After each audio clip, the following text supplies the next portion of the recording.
imposer cette réalité-là dans le monde physique. Et on sait que le seul moyen d'opposer cette réalité, c'est par quoi?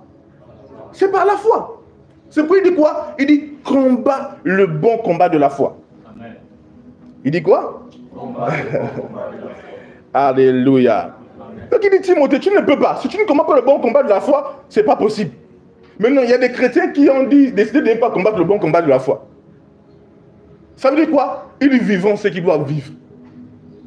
Vous comprenez ce que ça veut dire, n'est-ce pas? Quelqu'un qui dit, bon, moi, j'ai vu ce qui arrive, ça arrive. Ça veut dire des personnes comme ça. Ce qui arrive, non. Il dit, combat le bon combat de la foi. En d'autres termes, il dit, ne laisse pas que les circonstances soient comme ça. Toi, combat, aligne les réalités de la parole à l'extérieur. Alors, vous allez comprendre que lorsqu'on parle souvent de certaines choses à l'église ici, on utilise souvent le mot défi. Vous avez remarqué qu'on ne dit pas trop que, des fois je dis un défi de santé. Vous avez compris ça, n'est-ce pas? Un défi de quoi? Je parle d'un défi de quoi? Ou même un défi de quoi? Des finances. Alléluia.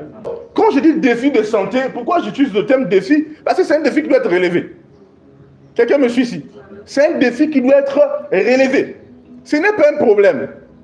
Même si parfois on peut utiliser le terme de problème, de difficulté. Mais en réalité, c'est un défi qui doit être relevé.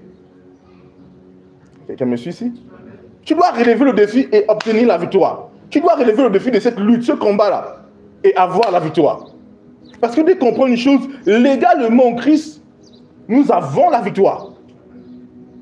Quelqu'un me suit ici? Légalement, nous avons quoi? Nous avons la victoire. Mais le combat de la foi est un appel à imposer cette victoire à l'extérieur. C'est pourquoi si tu ne t'aimes pas à combattre le bon combat de la foi, c'est pas bon. Je vous ai dit qu'en Christ, il y a une dimension que les chrétiens ne doivent pas ignorer de la marche en Christ. Une dimension que nous avons en Christ. Nous sommes des rois, nous sommes des prêtres, des sacrificateurs, mais nous sommes aussi quoi? Des soldats. Et vous devez absolument comprendre ça. Nous sommes aussi des soldats. Alors, celui qui ne comprend pas qu'il est un soldat, passe à côté d'une grande réalité de la marche en Christ. Parce qu'il va mettre à côté le combat de la foi. Mais moi, je me suis dit que quand on essaie de nouveau, on avait tout obtenu. Oui, tu as tout obtenu, mais tu dois l'aligner. Quelqu'un me suit ici? Amen. Dis gloire à Dieu si tu comprends. Gloire à Dieu. Alléluia. Amen. Maintenant, donc, il y a beaucoup de défis dans la vie des hommes, des enfants en Christ, des enfants de Dieu. Défis de santé, défis finances, défis ici, défis là, et des défis qui attendent d'être élevés. Nous avons vu le dimanche la vie de qui? De David. Nous avons vu comment, quand le peuple d'Israël voyait un ennemi de taille, il voyait la défaite, l'humiliation, la honte. David est venu et il a vu quoi? Une opportunité. Quelqu'un me suit ici? Il a vu un défi à relever, mais qui devait triompher. Maintenant, lui demande à Saül, on l'a vu aux gens, avant d'arriver à Saül, dit, c'est quoi la prime? C'est quoi la récompense? Quelqu'un me suit ici? Donc, pendant que les gens voyaient quoi? Humiliation, défaite. David voyait quoi? Opportunité, promotion. Il voyait un défi qu'il devait relever. En fait, en Christ, tu dois avoir cette attitude intérieure. Tu dois être positionné de cette manière. Tu dois voir ces choses qui sont autour de toi, désagréables, comme étant des défis que tu dois relever et remporter. Tant que tu ne vois pas ces choses comme des défis que tu dois relever et remporter, c'est pas bon. Prenons vite ensemble 2 Corinthiens chapitre 5 verset 7. Car nous marchons par la foi et non par la chair. Car nous marchons par la foi et non par la vue. Ça veut dire quoi? Nous ne voyons pas les choses par la vue physique. Quelqu'un me suit ici? Amen. Nous n'analysons pas les choses avec les sens physiques. Nous analysons les choses, nous les interprétons avec la foi. Parce qu'avec les sens physiques, quelqu'un peut perdre son travail et dire, ouh, c'est fini pour moi. Ma vie est gâchée. Mais avec les yeux de la foi, ou avec la foi, quelqu'un dit, opportunité. C'est le temps pour moi d'être patron. C'est le temps pour moi d'être boss. Quelqu'un me suit ici? Amen. Celui qui voit avec les yeux, avec les sens physiques, voit qu'il a perdu. Mais celui qui voit à travers la foi, il voit quoi? Opportunité. Comment vous interprétez les choses? Comment vous voyez les choses? Est-ce que vous marchez par la vue ou par la foi? Parce que si vous marchez par la vue, vous allez interpréter les choses de manière physique. Vous verrez des échecs quand le monde voit échec. Mais si vous marchez par la foi, vous ne verrez pas des échecs. Vous verrez quoi? Le succès. Vous verrez quoi? Les opportunités.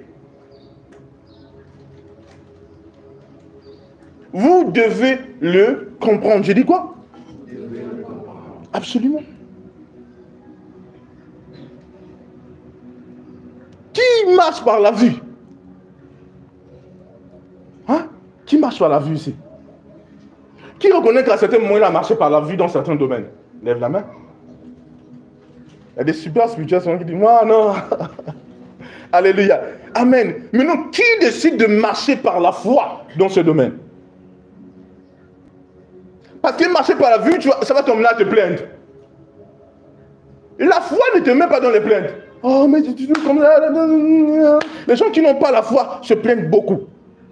Ou qui ne marchent pas par la foi. Vous savez, quand je dis les gens qui n'ont pas de foi, ça veut dire quoi? Je ne suis pas en train de dire qu'un chrétien n'a pas la foi. Mais je suis en train de dire qu'il n'a pas utilisé. Vous comprenez le sens? Les personnes qui ne marchent pas par la foi, ils passent leur temps à se plaindre.